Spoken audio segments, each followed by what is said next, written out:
Hello and welcome to this video where you will learn how to add people to Meta Business Suite. First, go to business.facebook.com. Go to business.facebook.com. You should have one of your Facebook pages open up like this. After it's opened up like that, click on a menu on top left, a drop-down menu on top left, and then you should have all kinds of other Facebook pages pop up and your business accounts. So choose the business account that you would like to add someone to and click on the icon next to it. So again, don't choose Facebook pages, choose one of the business accounts and click on the settings icon next to it. Then you should get to a page that looks like this, and if you're not in a page like this, make sure it's actually the settings page, and then you're under users tab, and then under the users you're in the people section, and then in the people section on top right, click on the button that says add people. So click on add people, and then enter the email of whoever you're adding. If you don't have it, ask for it. Whoever you're adding should have an email associated with their Facebook account, so add that email. Then click next. Then choose the business role. Again, let me clarify. If you choose an admin role, that person will be able to not only delete delete the whole Facebook account, they will be able to completely take it over and delete you from it.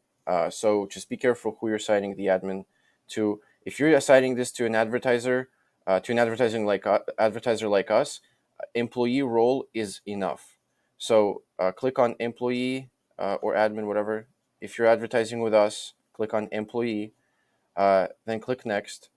Then choose all the business assets you would like to assign to us. Again, we're advertisers, so we will need the Facebook page, ad account, in Pixel.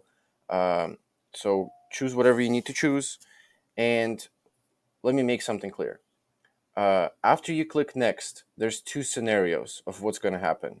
Two scenarios. You're either going to see a page like this, where you will be able to review the invitation, and you will see that there's full control. That new person will have full control of each asset that you've selected. If that's the case, if this is the page that you see, click on send a request. Congratulations, you're done. That's it. If you don't see this page, you're going to see this. You're going to see this error message. It's not really an error message. It's just a message telling you that no roles have been assigned. So if this is the message that you see, again, if this is what you saw, good. Stop this video. You're done. Good job. Congrats. If that's not the case, you're going to see this. Click continue. And then make sure you're actually still in the assigned business assets section. So now that we've made sure that you're in this section, click on all three drop-down buttons on the right side and select everything. Select, well, again, hold on. I'm not sure what your relationship with your advertiser is going to be, but if it's with us, you have to select everything. Select everything and then click next, and then you should be transferred to a page that should look like this, where you can see that we now have full control of all three assets. Again, full control as an employee, not full control as an admin. Um, so yeah, if all of this says full control, click send request, and you're done. That's it. Feel free to watch this video again or reach out to us if you have questions. Good luck.